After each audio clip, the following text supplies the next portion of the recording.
निशिकांत दुबे ने एक बड़ा हमला जोरदार तरीके से यहां पर बोला है। उन्होंने कहा कांग्रेस पर चीन का प्रोपेगेंडा है, ये फैलाने का आरोप लगाया। चीन के पैसों से देश के खिलाफ माहौल बनाया जा रहा है। करीब 10 करोड़ रुपए मनी लॉन्ड्रिंग से यहां पर आए हैं। तो बीजेपी सांसद ने ये बड़ा हमला बोला है। कांग्रेस पर चीन का प्रोपेगेंडा फैलाने का आरोप उनके तरफ से यहां लगा दिया गया। चीन के पैसों से देश के खिलाफ माहौल बनाया जा रहा है। तो न्यूज क्लिक का मुद्दा यहां पर देखा गया, अब लोकसभा में भी उठा और जम करके कांग्रेस का घेरा बीजेपी ने किया है। आबादी की नफरत के दुकान पर जो है चाइनीज सामान है, आज बड़ा एक सीरियस मामला में उठाना चाहता हूं अध्यक्ष जी। कारण यह है कि न्यूयॉर्क टाइम्स में इन लोगों को जो है केवल विदेशी ताकतों के साथ रहकर उन्हीं के न्यूज़पेपर में, उन्हीं के देश में उनके क्या हो रहा है उसी को यह मानते हैं। न्यूयॉर्क टाइम्स में एक बड़ा अच्छा न्यूज छपा है सर कि 38 करोड़ रुपया जो है न्यूज क्लिक जैसी संस्था को मिला है। और न्यूज क्लिक संस्था को जो न्यूयॉर्क टाइम्स ने लिखा है, वो लिखा यह है कि भारत में ईडी ने जो रेड किया है, आइस के बारे में ये लगातार बोलते हैं सर, ईडी की रेड में जो खुलासा हुआ है उसका पूरा खुलासा किया है। और वो जो न्यूज क्लिक है सर, वो देशद्रोही गैंग, टुकड़े गैंग जो भारत को खंडित करना चाहते हैं, वो न्यूज क्लिक उस संस्था का जो है हेड कर रहा है, पुरकायस्त उसका मालिक है। उसके सारे पैसे में कहां से मिले, कैसे नक्सलाइट को दिए गए, कैसे माओवादियों को दिए गए, कैसे शर्मा को, रोहिणी सिंह को या मान लीजिए स्वाति चतुर्वेदी जैसे लोगों को केवल भारत के खिलाफ एक माहौल बनाने के लिए चाइनीज पैसा दे रहे हैं, उसके बारे में सर। दूसरा, मैं इस सरकार से मांग करता हूं सर कि जब भी भारत में संकट आया 2005 से लेकर 2014 तक चाइनीज गवर्नमेंट ने कांग्रेस को पैसा दिया, जिसका FCRA लाइसेंस भारत सरकार ने कैंसिल किया। 2008 में जब ओलंपिक हुआ, ये कांग्रेस को, ये सोनिया जी को और राहुल जी को बुलाया गया।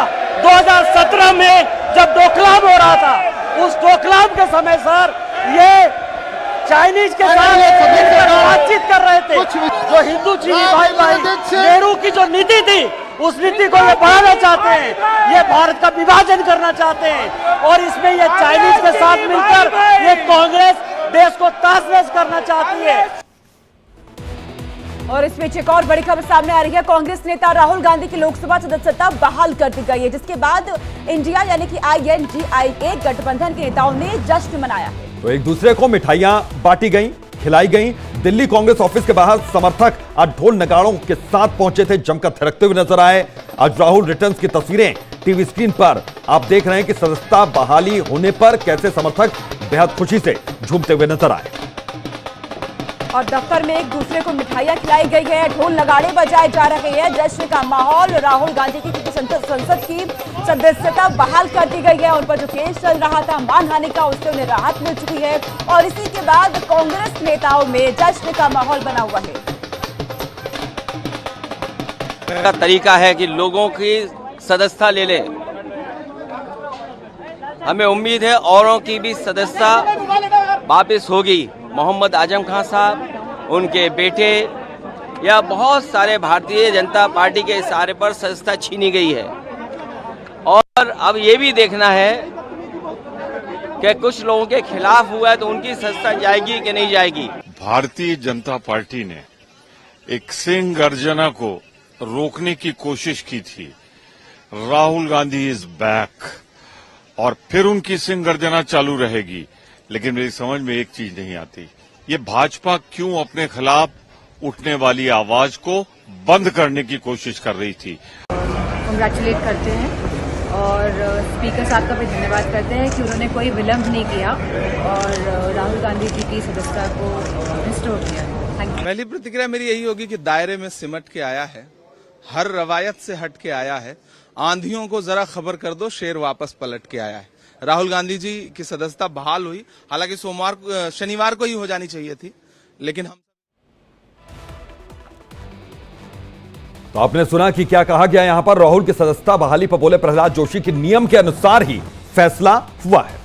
साथ ही कहा है फैसला आते ही सदस्यता बहाल यहां पर हो चुकी है, नियम के अनुसार ही ये फैसला हुआ है। फैसला आते ही सदस्यता बहाल कर दी गई है और खुशी का माहौल कांग्रेस के नेताओं में अब बना हुआ है। कह रहे हैं कि नियम के अनुसार ही ये फैसला यहाँ पर हुआ है और राहुल गांधी क्योंकि अब संसद भी आज पहुंचे, वहां पर भी उनका जोरदार स्वागत किया गया। पूरे 136 दिन के बाद उनकी सदस्यता बहाल हुई है। ऐसे में कांग्रेस दफ्तर पर ढोल नगाड़े बजाए जा रहे हैं, खुशी का माहौल देखा जा रहा है।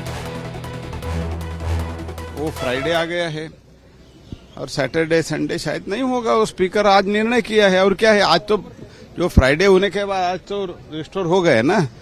कम से कम जो कॉन्स्टिट्यूशनल इंस्टीट्यूशन के बीच में जब चलता है विषय, थोड़ा संयम तो रखना पड़ेगा। तो ऐसे तो बाकी एमपीज को भी हुआ है।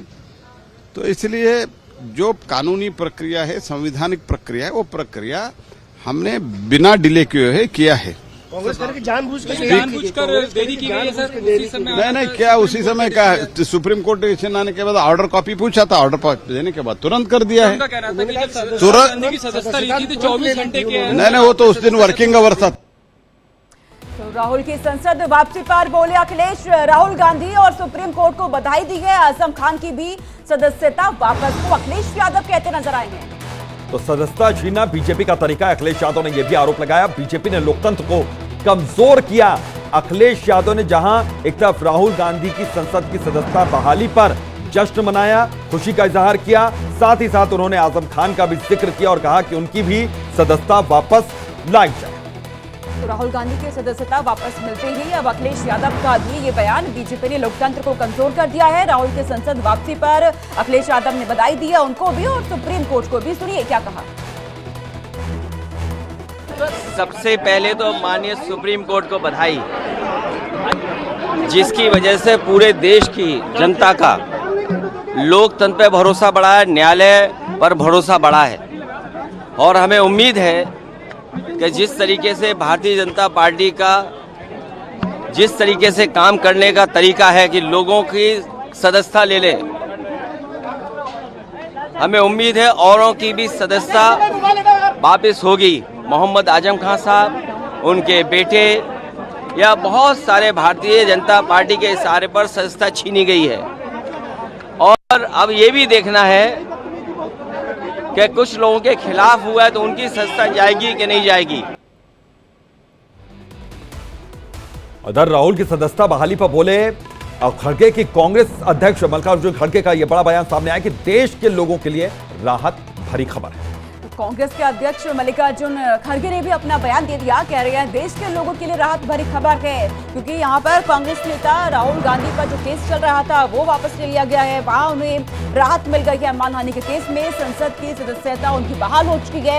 ऐसे में हर एक नेता अपने बयान सामने रख रहे हैं, खासतौर पर जो विपक्षी नेता है मल्लिकार्जुन खड़गे कह रहे हैं ये न सिर्फ राहुल गांधी के लिए बल्कि देश के लिए राहत भरी खबर है। तो पूरा टाइमलाइन हम आपको बता रहे हैं कैसे ये मामला शुरू होता है। 4 अगस्त फैसले पर सुप्रीम कोर्ट की तरफ से आरोप लगाई गई। 7 अगस्त को सदस्यता बहाल हो जाती है राहुल गांधी की और अब इसी को लेकर के कांग्रेस नेताओं में खुशी का माहौल है, जश्न का माहौल बना हुआ है। कांग्रेस दफ्तर पर ढोल नगाड़े बजते नजर आ रहे हैं। संसद भी राहुल गांधी पहुंचे और यहाँ पर उनका भव्य स्वागत किया गया। इसी की ये तस्वीर इस वक्त आप देख रहे हैं। राहुल की सांसदी लौटने से कांग्रेस में खुशी की लहर है। मध्य प्रदेश कांग्रेस के नेता कमलनाथ के बेटे और छिंदवाड़ा से कांग्रेस सांसद नकुलनाथ ने भी राहुल गांधी को बधाई दी। बिल्कुल, तो नकुलनाथ बेहद खुश नजर आए, उत्साहित नजर आए, उन्होंने बधाई दी। उन्होंने क्या कुछ कहा, हमारी सहयोगी करिश्मा ने उनसे बातचीत की। नकुलनाथ से खास बातचीत में क्या बातें सामने आई, सुनवाते हैं आपको। मेरे साथ कांग्रेस के इकलौते सांसद नकुलनाथ हैं। सीधा आइए उनकी तरफ रुख करते हैं और जानते हैं क्योंकि छिंदवाड़ा इस वक्त कहीं न कहीं जो रंग में रंगा हुआ है बाबा बागेश्वर के भी, इसके साथ साथ किस तरीके का विकास यहाँ पर हुआ इस पे भी हम बात करेंगे। लेकिन सबसे पहला मेरा सवाल नकुलनाथ जी, सबसे पहले तो आपका बहुत स्वागत करती हूँ। बहुत बहुत धन्यवाद। एक सवाल मेरा ये है कि एक बड़ी खुशखबरी कांग्रेस के लिए सामने आई है, राहुल गांधी की सदस्यता बहाल हो गई, क्या कहेंगे सर इस पे? ये केवल कांग्रेस पार्टी के लिए ही नहीं बल्कि देश के हर युवा, इंडिया अलायंस के हर सदस्य के लिए बहुत बड़ी खुशखबरी है। आज मैं छिंदवाड़ा में हूँ, संसद नहीं पहुँच पाया, लेकिन कल स्वयं मैं राहुल गांधी जी का संसद में स्वागत करता हूँ। मैं स्पीकर जी का भी धन्यवाद करना चाहता हूँ कि उन्होंने कोई देरी नहीं की उनको रीइंस्टेट करने के लिए। कांग्रेस इसको एक बहुत बड़ी जीत के तौर पे देख रही है, क्योंकि जश्न का माहौल है कि जो कार्यकर्ता है वो काफी ज्यादा उत्साहित है, कह रहे हैं कि हमारा मोरल तो काफी बूस्टअप हो गया है। कांग्रेस के लिए ये जीत तो है ही, लेकिन मैं अपने भारत देश की जुडिशरी को भी बधाई देना चाहता हूँ। और एक बात स्पष्ट है, हमारे जुडिशरी में भले ही देर हो, अंधेर नहीं है। इधर कांग्रेस के जवाब पर बीजेपी की बड़ी तैयारी, बीजेपी करवाएगी पंडित प्रदीप मिश्रा की कथा। नरोत्तम मिश्रा के गढ़ दतिया में महापुराण कथा होने वाली है। 9 से लेकर 14 अगस्त तक महापुराण कथा का आयोजन किया